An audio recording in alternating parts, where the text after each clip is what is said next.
उन्होंने एक माहौल बनाया था। सन्माननीय आरएसएस के एजेंट नाना पटोले जी बोले कि बड्डी बाबा शेल्के के हाथ वहाँ पर मजबूत मत करो, कांग्रेस पार्टी को वहाँ पर मजबूत मत करो। जो व्यक्ति बूथ का अध्यक्ष नहीं बन सकता उन्हें महाराष्ट्र का अध्यक्ष, अलग अलग सेल के अध्यक्ष उन्होंने बनाए और गीता के ऊपर में उनको कसम दिलवाई कि आप गीता के ऊपर में हाथ रख के कसम खाओ कि आप बड्डी बाबा शेल्के और कांग्रेस पार्टी का संगठन जो है मध्य नागपुर के अंदर आप कमजोर रखोगे। इसलिए उन्होंने इसी प्रकार का काम किया। और रही बात, बहुत सारी चीज़ें हैं कि इस मेरे नेता सन्माननीय राहुल जी गांधी का आरएसएस मुख्यालय के सामने पुतला जलाने के बाद में सन्माननीय नाना पटोले जी की किसी भी प्रकार की प्रतिक्रिया आती है। बड्डी बाबा शेल्के वहाँ पर जो है आरएसएस का गणवेश जलाता है। गणवेश जलाने के बाद चट्टी टोपी की राख मोदी जी की संसदीय क्षेत्र में वहाँ पर लेकर जाता है। सांप्रदायिक सोच एवं बंटवारे की राजनीति करने वाले संघ से आजाद भारत का नारा देते हुए महाराष्ट्र के अंदर में जो है मान के चलिए। तो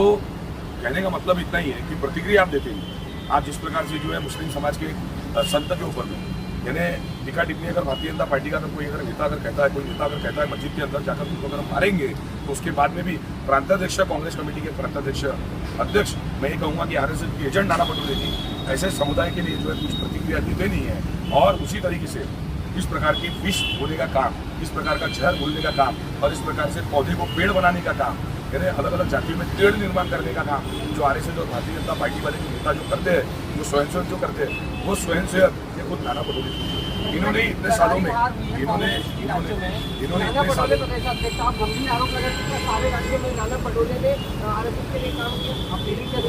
ये कहना चाहता हूँ कि जिस प्रकार से जो है झारखंड में हमारी अभी सरकार है और जिस प्रकार से अगर देखा जाए तो कर्नाटक के अंदर में प्रभारी था, कर्नाटक में भी हमारी वहाँ पर सरकार आई हुई है। और रही बात महाराष्ट्र में 16 सीटें हैं, 16 और 16 सीटों में एक इनकी सीट और इनकी एक सीट पे सलार है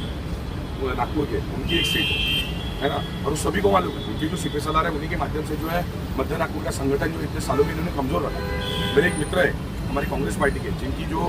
धर्मपत्नी जो है वो धर्मपत्नी उनकी जो है वो मालदारपुरा क्षेत्र से जो है पार्षद का चुनाव भी लड़ी थी और बहुत कम वोटों के अंतर से वो चुनाव हारे थे। ऐसे मेरे भाई इरफान काजी, तो इरफान काजी जी को जो है इंडिया सन होटल के बाहर वो खड़े थे, उनको अंदर बुलाया गया। वहाँ पर जो है प्रवीण जी लटके के माध्यम से डायरेक्ट जो है नागपुर के सीपी सलार और नाना पटोले जी इनको फ़ोन लगाया गया। उनके सामने 20 लाख रुपए रखे गए और उनको कहा गया कि आप बंटी का काम मत करो, हमारा काम करो।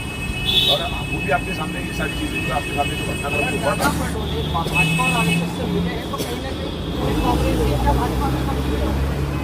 कहने का मतलब बस आपको यही है कि जो लोग आरएसएस का और बीजेपी का काम करते हैं, जो लोग मान के चलिए अपने बूथ पर भी सक्षम नहीं हो, ऐसे लोगों को इन्होंने महाराष्ट्र का अध्यक्ष बनाया है, अलग अलग सेल का महाराष्ट्र का अध्यक्ष। जो लोग अपने बूथ नहीं जिता पाते, जिनके बूथ के ऊपर में 90 वोट मिलते, ये केंद्रीय नेतृत्व में सम्मानीय हमारे नेता राहुल जी गांधी, हमारे नेता खड़गे जी, हमारे नेता केसी वेणुगोपाल जी, इनके माध्यम से एक साधारण घर के परिवार के लड़के को दूसरी बार फिर से टिकट दी, जो 4000 वोटों से मात्र चुनाव पिछले बार हारा था। और कहीं ना कहीं पर नाना पटोले जी को, आरएसएस के एजेंट नाना पटोले जी को डर था कि जिस प्रकार से अयोध्या जीतने के बाद एक संदेश देश भर में गया, उसी प्रकार से आरएसएस के हेडक्वार्टर में अगर कांग्रेस पार्टी अगर जीतती है, ये शेल्के परिवार ने दी हुई टिकट दी, ये कांग्रेस पार्टी की टिकट, तो कांग्रेस पार्टी की टिकट देने के बाद में यहाँ पर आरएसएस के हेडक्वार्टर में अगर कांग्रेस का कैंडिडेट प्रत्याशी अगर जीतता है तो मेरे नेता राहुल जी गांधी इनके हाथ मजबूत हुए होते। मेरे नेता राहुल जी गांधी इनके हाथ कमजोर करने का काम अगर किसी ने किया होगा तो आरएसएस के स्वयंसेवक एजेंट नाना पटोले जी ने किया। साफ तौर पर हमने सुना बंटी बाबा शेल्के जो मध्य नागपुर में कांग्रेस के प्रत्याशी थे और काफ़ी तगड़ी फाइट उन्होंने जो है भाजपा के प्रत्याशी को, लेकिन आज उन्होंने बेहद गंभीर आरोप जो है नाना पटोले जो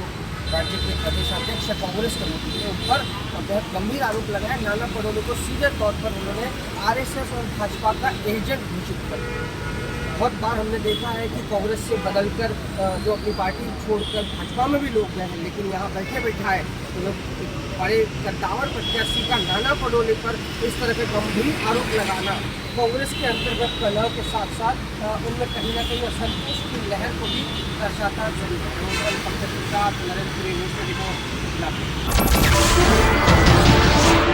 नमस्कार, मैं हूं मानक गुप्ता। अगर आपको हमारा ये वीडियो पसंद आया हो तो इसे लाइक और शेयर जरूर करें और हाँ, हमें सब्सक्राइब और फॉलो करना ना भूलें